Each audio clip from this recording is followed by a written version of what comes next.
और आपको बताएंगे कि इस्लामाबाद, रावलपिंडी, पेशावर समेत कई शहरों में तूफानी हवाओं और गरज चमक के साथ मूसलाधार बारिश हुई है। कई इलाकों में ओले भी पड़े हैं। पेशावर में स्टेडियम की ग्रिल गिरने से गाड़ी तबाह हो गई। लोअर कोहिस्तान में तेज बारिश से शाहराह रेशम बंद हो गई। बरसाती रेले में कुर्बानी के जानवर भी बह गए। चमन में रेत के तूफान के बायस दिन में राहत का समा हो गया।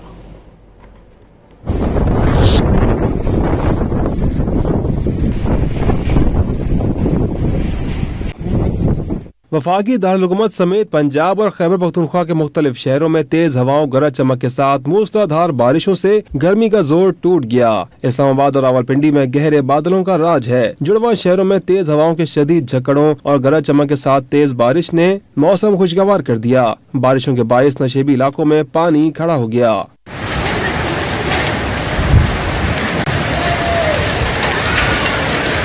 पेशावर में भी बादल खूब गरजे भी और मूसलाधार बरसे भी। बारिश के साथ ही ठंडी हवाएं भी चलना शुरू हो गयीं, जिससे गर्मी का जोर टूट गया। हयाताबाद में तेज हवाओं के बायस स्टेडियम की ग्रिल गाड़ी पर गिर गई, जिससे गाड़ी तबाह हो गई, ताहम कोई जानी नुकसान नहीं हुआ। लोअर कोहिस्तान में तूफानी बारिशों से जल थल एक हो गया।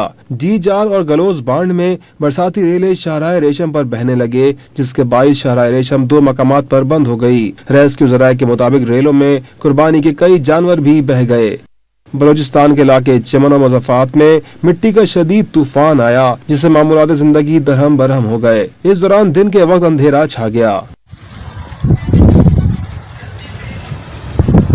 इधर गिलगित बल्तिस्तान में ग्लेशियर्स के पिघलने में इजाफा हुआ, जिसकी वजह से दरियाओं और नदी नालों में पानी की सतह खतरनाक हद तक बढ़ गई। कई मकामात पर हिफाजती बंद दरिया बुर्द हो गए और नशीबी इलाकों और ज़रई राजी के ज़ेर आब आने का खदशा पैदा हो गया। महकमा मौसमियात ने आज से 31 मई तक आज़ाद कश्मीर, गिलगित बल्तिस्तान, खैबर पख्तूनख्वा और पंजाब के मुख्तलिफ शहरों में गरज चमक के साथ बारिश और बाज़ मकामात पर जालाबारी की पेशगोई की है।